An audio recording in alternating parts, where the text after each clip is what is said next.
How much is democracy? At least the title of this one makes grammatical sense. In this episode, we examine the impact of the World Bank on representative democracy, a subject so mind-numbingly dull that in lieu of 10 continuous hours of rain sounds on a black screen, you could use this video to slip into a coma. Before we begin, well, we've already begun, a tiny bit after we begin, but before we get to the heart of it, there's this bit. I've looked through your suggestions that would give me a lower interest rate on my mortgage. Look, I couldn't afford a voice actor for the role, hence the Python-esque falsetto.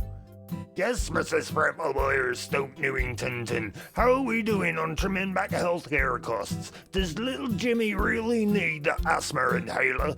I suppose not.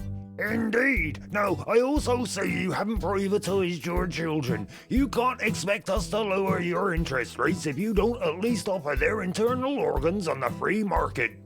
Fear not, dear viewer, we are, in fact, looking at the role financial institutions play in spraying unexpurgated feces on any notion of democracy. I have a small problem. I have a boring piece of exposition and didn't know where to put it. I can't put it at the beginning because that has been and gone. I can't put it in the middle because that would disrupt the 3-act structure of this video. Obviously, I can't put it at the end because viewers demand an action-packed Hollywood ending and not the kind of subdued, lingering shot of a kitchen sink from Studio Canal Plus, a co-production of Channel 4 with funding from the National Lottery. Let me fully demonstrate the problem at hand. The World Bank is comprised of 188 UN countries and Costco. Oh, my bad, I meant Kosovo, which is also a country last time I checked. Member countries and Kosovo elect or appoint executive directors to the 25 boards that represent these countries and Kosovo. The aforementioned elections are not truly democratic. I'd like to pause here to welcome you to the 101 series, which, as you know, Bob, is all about how representative democracy is a murderous lie and should be immediately destroyed with extreme prejudice, preferably before 7 o'clock so we can all have margaritas before the sun sets. Where was I? He says, reading from the script. The aforementioned elections are not truly democratic as these so-called representatives are not directly elected by the people or Kosovo. The president of the World Bank is appointed by the President of the United States and elected by the Board of Governors, again, not a representative democratic process. The voting power of each member country, and Kosovo, is based on the number of shares it holds. Can you guess which countries hold the most shares? It isn't Kosovo, if that's what you're thinking. Within the World Bank, the USA has veto power, so anything that goes against US interests will be blocked. Again, not democratic. A supermajority of 85% is required to change any aspect of the World Bank Charter. Technically, the World Bank is part of the United Nations of US interests. As you can see, there really is nowhere to put that section without it completely dragging the rest of the piece down, so probably the best thing for it is to skip it entirely. Imagine that you're a multinational corporation. I know you'd rather pretend to be in the Hitler Youth or perhaps the Mr. Blobby fan club or fantasize about being in the Sewage Tasters Appreciation Society. There you are, dear viewer, a multinational corporation, and you spy with your little eye an opportunity in a global south country. Said country produces a lot of novelty fart boxes, but the main seaport is dilapidated and the roads are of questionable quality.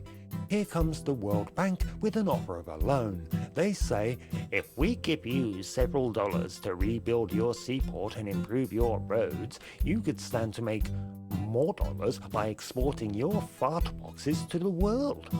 As Kevin Doyle points out in the article The World Bank, Robbery with Violence, the work to refurbish the seaport and roads are invariably awarded to contractors from the World Bank's donor countries. In fact, most of the money loaned ends up in these countries, and this is before a loan repayment has been made. Yes, Mrs. Frecklemeyer, Stoke-on-Trent. We can certainly loan you the funds you need to get your seaport and roads built. Good, I'm glad. One small caveat. Oh yes, and what's that? All your linens have to be provided by our linen service and washed by our laundry. Oh, and if you buy any glassware, it has to come from us as well. We'll provide the jukebox and the tunes for all the jukebox, and also all the booze and food, as well as for people to prepare and serve such. All sounds pretty boilerplate. So, a global south country with a modest excess of fart boxes has just taken out a loan, only to find out that the price of fart boxes has fallen through the floor. Somehow, every bugger in the world is making money from your fart boxes except you. Despite making peanuts from your fart boxes, you still have to pay the loan back. So what do? You visit the bank manager and plead for an extension or a lower interest rate, whatever.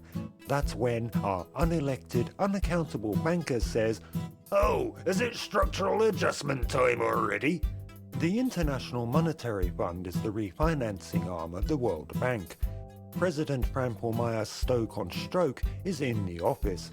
It's like this, President Frampelmeyer's stroke on a yoke. Yes, you were elected to rejuvenate public services and strengthen the social safety net, but that doesn't line up with our neoliberal agenda. It's austerity time. So, it's snip, snip for all those entitlements, education, healthcare, welfare, public ownership of services and the like, and it's snap to it for cutting corporate taxes, selling off state access and deregulation. They're not a rootin' and a tootin' if they're not polluting.